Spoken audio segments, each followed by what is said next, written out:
Yes, I would refer first to the Agile Marketing Manifesto. So you can find all the values that Agile marketers are following. It's on the website called agilemarketingmanifesto.org.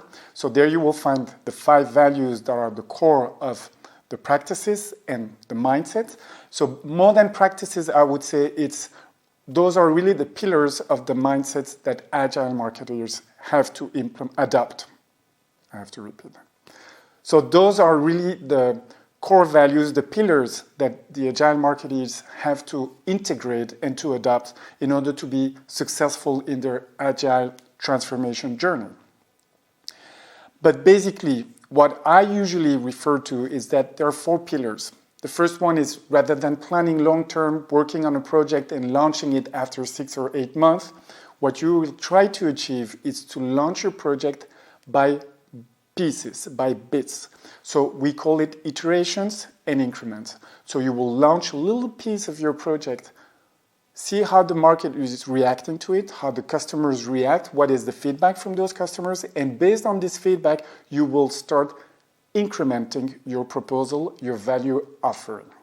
So that's the first thing, iterations and increment versus waterfall, which is like long-term planning and execution.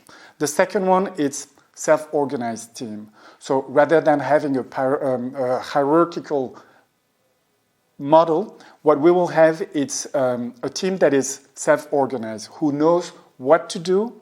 The leader, the only thing he has to do is to show what is the goal the team has to achieve, and the team knows how to achieve and is empowered and is responsible to achieve that goal.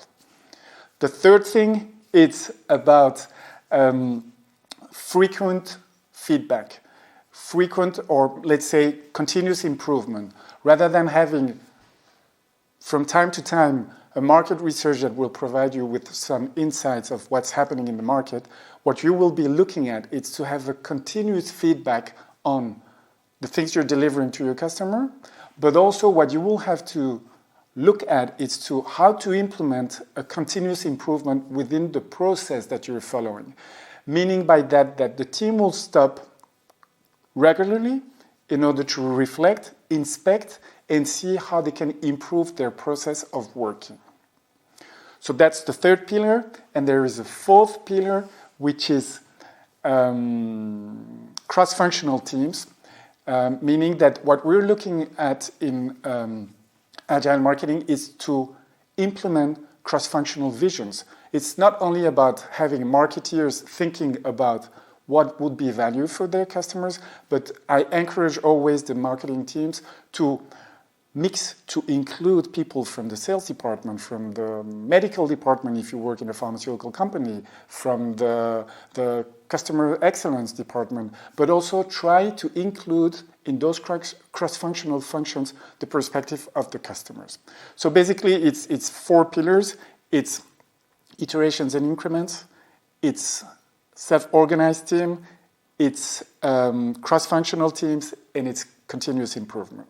Those are the 4 pillars for me for good marketing teams to move on and to start transforming to a more agile team.